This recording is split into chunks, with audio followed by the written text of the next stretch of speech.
On this fifth Sunday of Easter, the readings portray the church as God's living temple.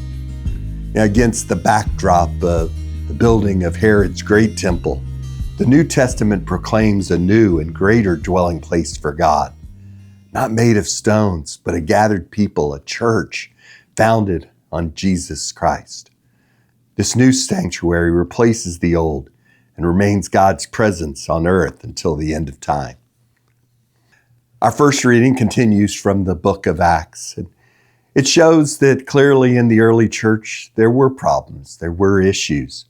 The Greek-speaking widows were being overlooked in the daily distribution, and complaints threatened the unity along cultural lines.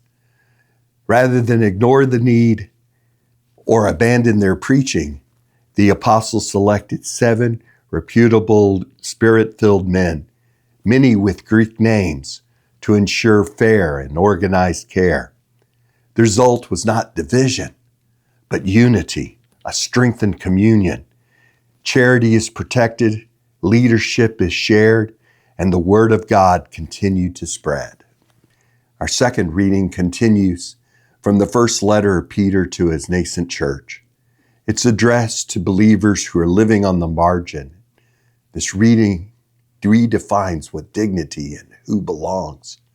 Christ, once rejected, is revealed as the cornerstone upon which the new people are formed. Believers are described as living stones, active participants in God's dwelling rather than spectators. The language of the priesthood and chosenness affirms their identity flows from God's initiative, not social standing. Faith is communal, vocation is spread, and oriented towards praise and witness. Through Christ, scattered individuals become a unified people charged with making God's saving work visible in the world. Today's gospel comes from Jesus' farewell discourse at the Last Supper, his final teaching to the apostles before his passion. It's found in the 14th through 16th chapter of John's gospel. Our reading opens in the 14th chapter there and sets the tone of consolation and trust. Jesus tells his disciples, "Do not let your hearts be troubled," calling them to believe in the Father and to believe in him, to trust them. He tells them that the Father's house has many dwelling places and that he's going to go prepare a place for them so that they may be with him. When Thomas asks how they can know the way, Jesus says he is the way, the truth, and the life.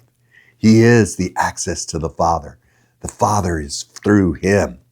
And when Philip asks to see the Father, Jesus explains that to see him is to see the Father because they dwell in one another.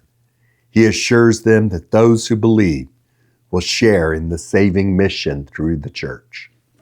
And so our question for today: how might you personally help build up the church as living stone with Christ as the cornerstone?